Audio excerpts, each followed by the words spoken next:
Good morning. It's Wednesday morning and we're going to make an omelet this morning. But the reason why I'm showing this, because I know you probably know how to make an omelet. If you don't, great, hopefully you can learn. But on Monday night, we had chili for dinner.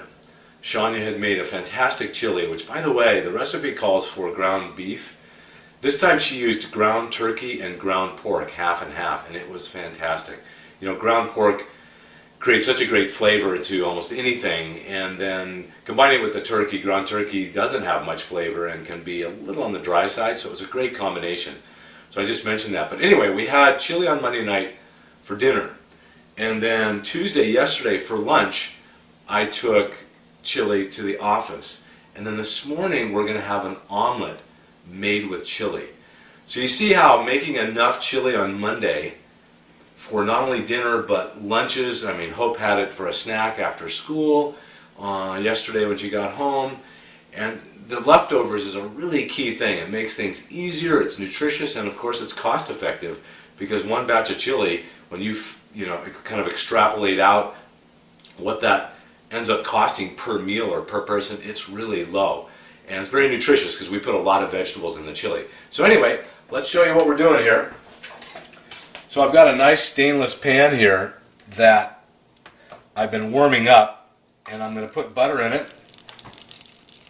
Now one of the keys to cooking an omelet is to put enough butter in the pan where the eggs don't stick. Now you notice I don't use non-stick cookware.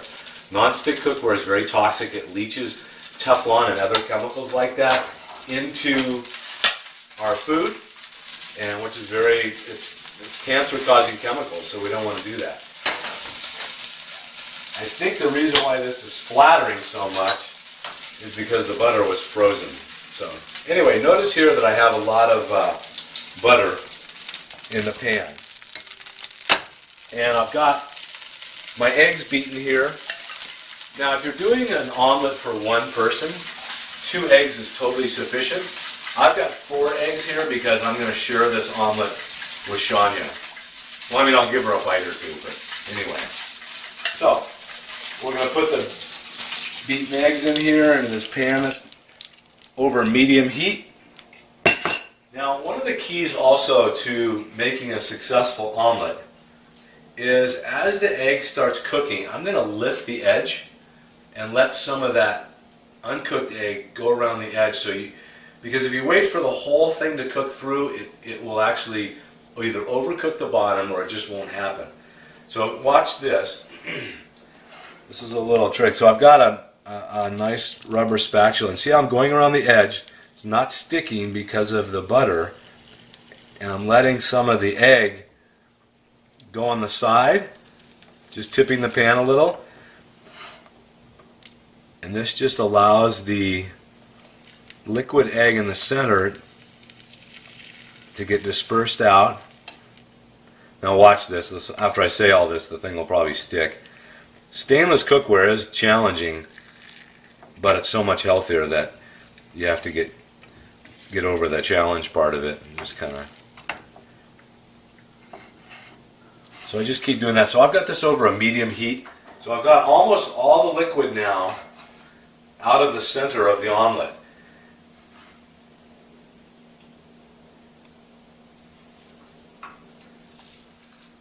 Okay, so the egg's almost ready to go here. Let me point out what I've got the chili that I've warmed up in this pan right here.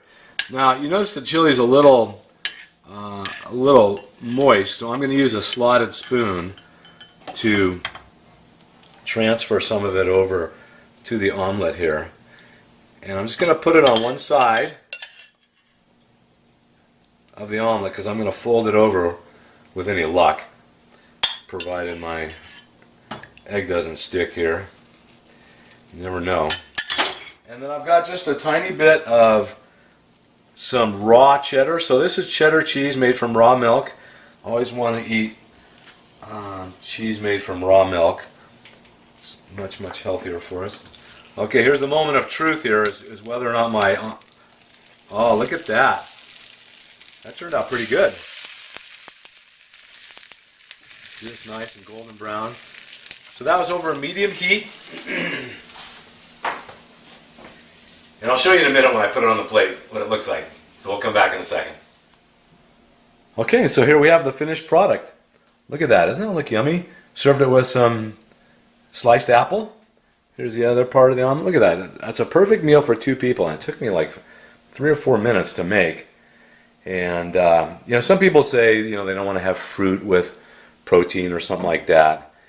And I think that's just hogwash, this food combining thing. This looks awesome. It's going to be nutritious. And you can do this too. So enjoy.